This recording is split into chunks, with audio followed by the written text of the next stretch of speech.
In this video, we're going to talk about detrimental fungi. These are the fungi that cause illness, death, and disease. Some fungi are parasites, and parasitism is a symbiotic relationship in which one member benefits while the other is harmed. And in this case, the fungus or the fungi would be the organism benefiting from the relationship, and the host organism would be harmed.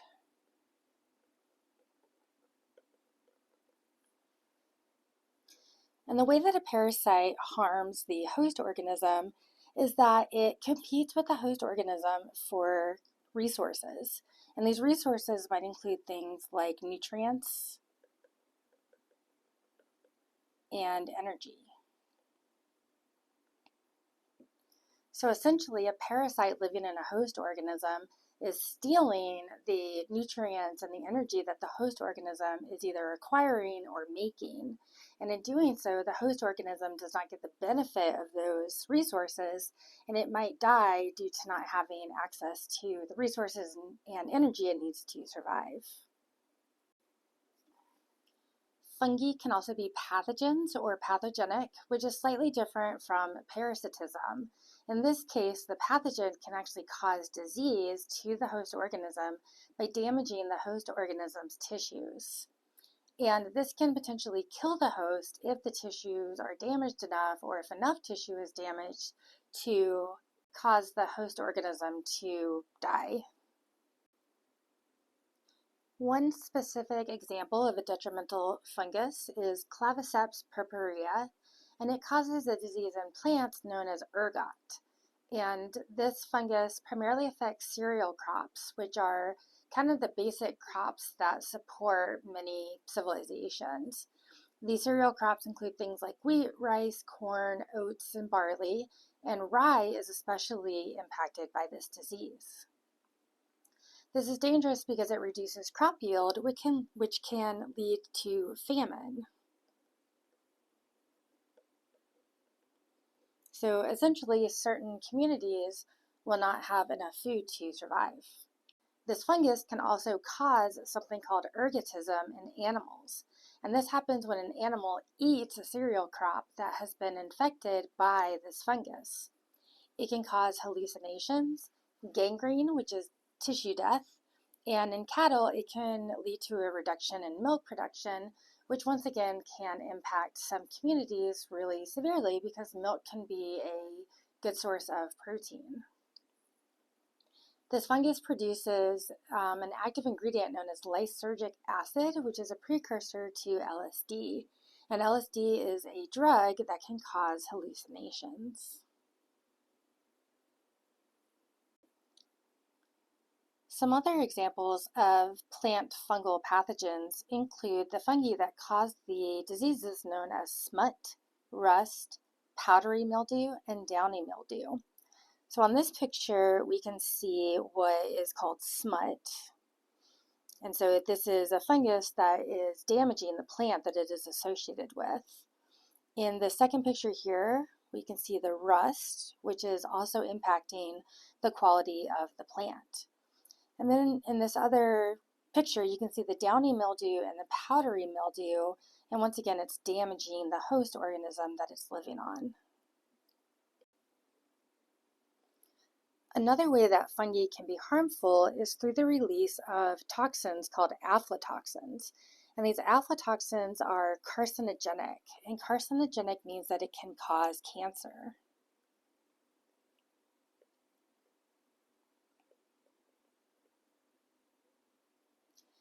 And these toxins are released by a type of fungus known as aspergillus.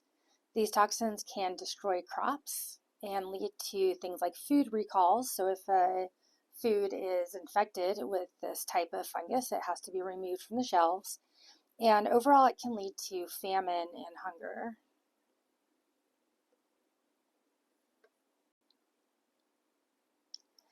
There are a few different terms associated with fungal disease, and it really depends on how the fungus is impacting the organism that it is damaging.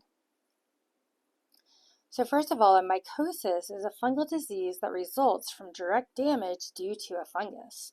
Some examples of mycoses include things like valley fever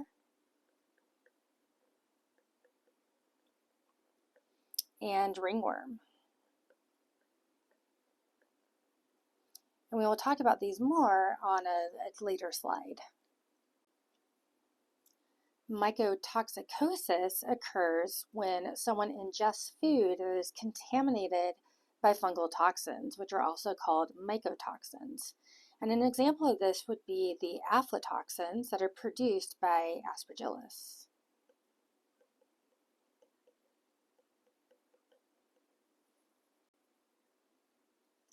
Mycetismus occurs when someone is poisoned due to directly ingesting a poisonous mushroom.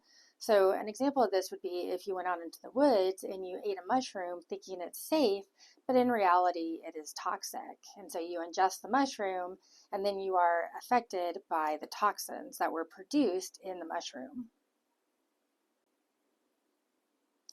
Fungi can also lead to allergic reactions in people that are sensitive to them. These allergic reactions can cause the tissues in the body to swell, and this is especially dangerous if those tissues are associated with the breathing airways.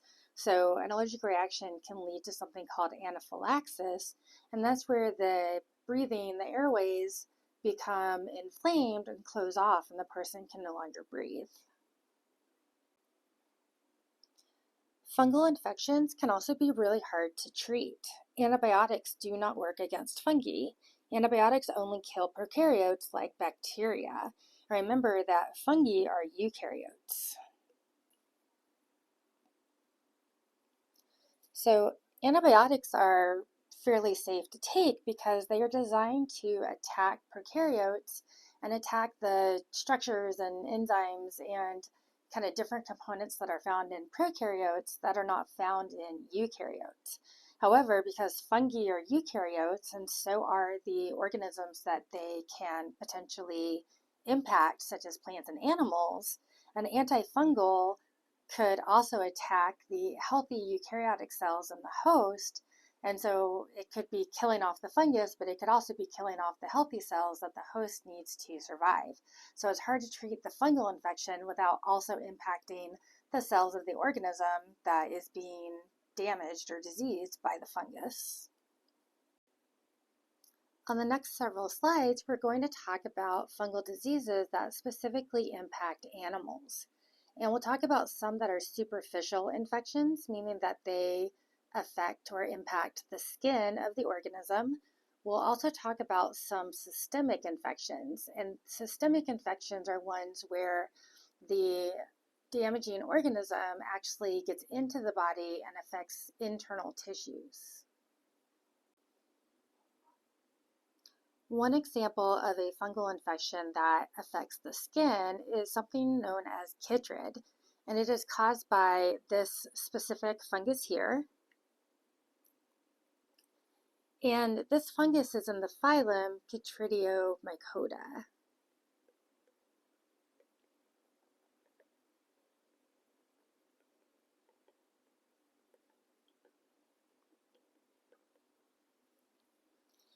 And this particular fungus primarily affects amphibians and more specifically frogs. This bacterial infection can be fatal because amphibians are able to exchange gas across their skin. So in addition to having lungs where they can breathe air in and out, they also have kind of thin, moist skin that allows gas exchange to occur across the skin. But the problem is that this fungus, this chytrid fungus, coats the skin of the amphibian and it blocks that gas exchange. And so essentially it suffocates the organism. So you can see chytrid on this picture here, this kind of white belly, that white stuff is the chytrid, and this frog is dead in this picture. This chytrid disease is really concerning. It's actually killing off a lot of the amphibian species in North America. Another fungus that is negatively impacting wildlife is the fungus called Pseudogymnoascus destructans. And this causes a condition known as white nose syndrome, and this primarily affects bats. And the problem is that bats hibernate throughout the winter, so they store up energy that gets them through their hibernation, and then they have some energy when they wake up at the end of the winter to go out and forage for more food. However, bats that have this fungal disease, they tend to wake up more often during their hibernation. And every time they wake up, their metabolism is increasing and they're using up more of those fat reserves. So the problem is that they run out of their stored energy during their hibernation, or they don't have enough energy when they wake up to go out and forage for more energy. So the fungus essentially kills them due to them not having enough energy. Another common fungal infection that affects animals, and in this case it also affects humans, is something known as ringworm. And ringworm is not caused by a worm, it's actually caused by a fungus. But it gets its name because it makes a ring-like shape to it. It affects the skin by breaking down keratin with exoenzymes. And remember, the exoenzymes are the enzymes that the fungus releases into the surrounding environment in order to break down nutrients that it can then absorb. And with the fungus that causes ringworm, it breaks down keratin. And keratin is a protein found in the skin.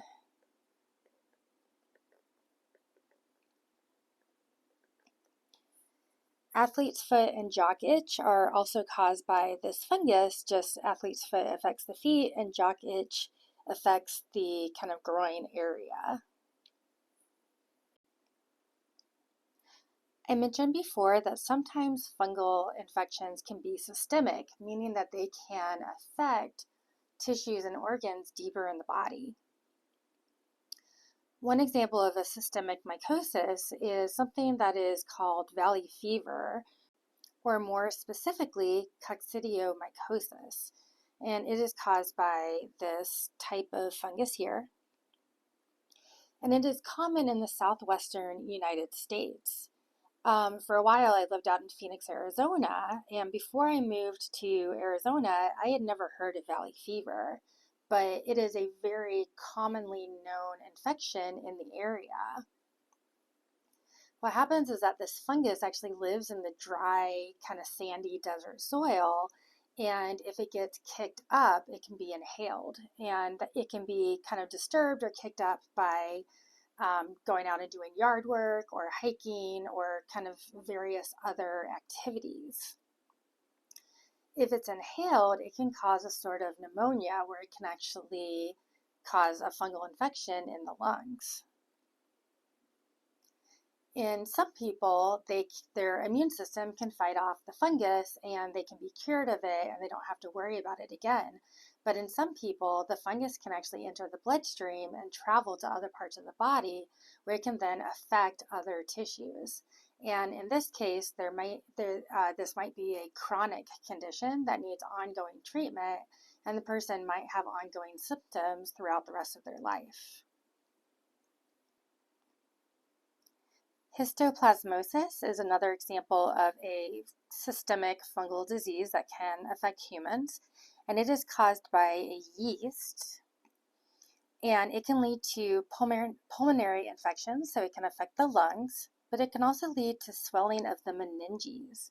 And the meninges are these kind of protective coverings that surround the central nervous system.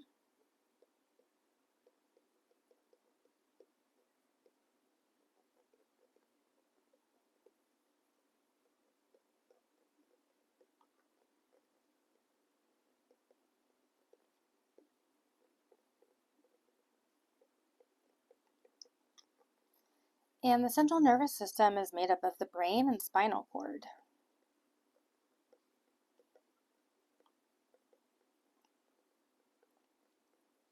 So you can imagine if these membranes start to swell, it's going to put pressure on the brain and or spinal cord, and it's going to limit the activity of the nervous system. So histoplasmosis can cause a form of meningitis.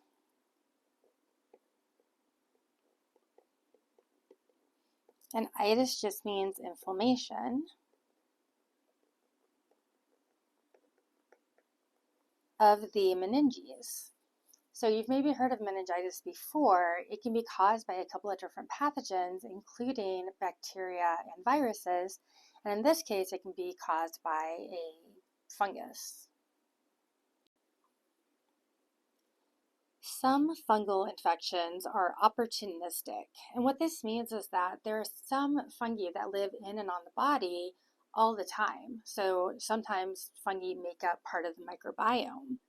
And usually, if they're a pathogenic fungi, the immune system of the individual helps to keep it in check. So it doesn't really cause a disease or an outbreak. So the detrimental fungus may be present, but it's not actually causing problems. However, if someone becomes immunocompromised, it can allow that fungus to then start to proliferate more and become more common and actually cause an outbreak of the fungal infection. Some examples of immunocompromised individuals include those with HIV or AIDS,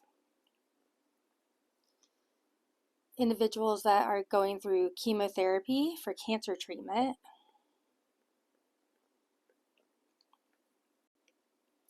people taking anti-rejection drugs,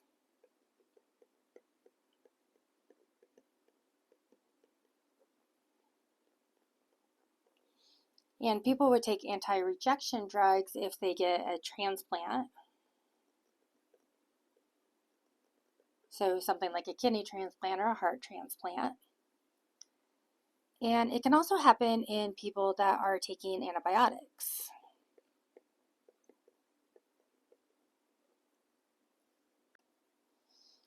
So with HIV and AIDS, this is caused by a virus that actually attacks an individual's immune system. Chemotherapy weakens a person's immune system because it damages the immune cells as it's also trying to kill off the cancer cells. Anti-rejection drugs decrease a person's immune system activity as a way to try to keep the immune system from attacking the transplanted or donated organ. Antibiotics can affect the immune system by essentially killing off not only the bad bacteria, but also killing off some of the beneficial bacteria in the microbiome. So if you recall, when we talked about prokaryotes, we talked about how the microbiome includes beneficial bacteria that can essentially help the immune system by outcompeting pathogenic microorganisms for resources. However, if you take antibiotics, depending on the antibiotic, it might kill off the beneficial bacteria, which removes that kind of immune system protection and allows the opportunistic fungal infection to kind of increase and break out. One example of an opportunistic fungal infection is known as candida, which is also known as thrush or yeast infection. And you can see that on this picture here. So this kind of white stuff on the tongue is known as thrush or a yeast infection of the tongue. It's also common in the vagina, so especially in women after they take or while they're taking antibiotics, a kind of unfortunate side effect might be a yeast infection. And this is because there are actually beneficial bacteria that make up the microbiome of the vagina. And so if the antibiotics kill off those beneficial bacteria, the bacteria no longer outcompete the fungus, resulting in this fungal infection.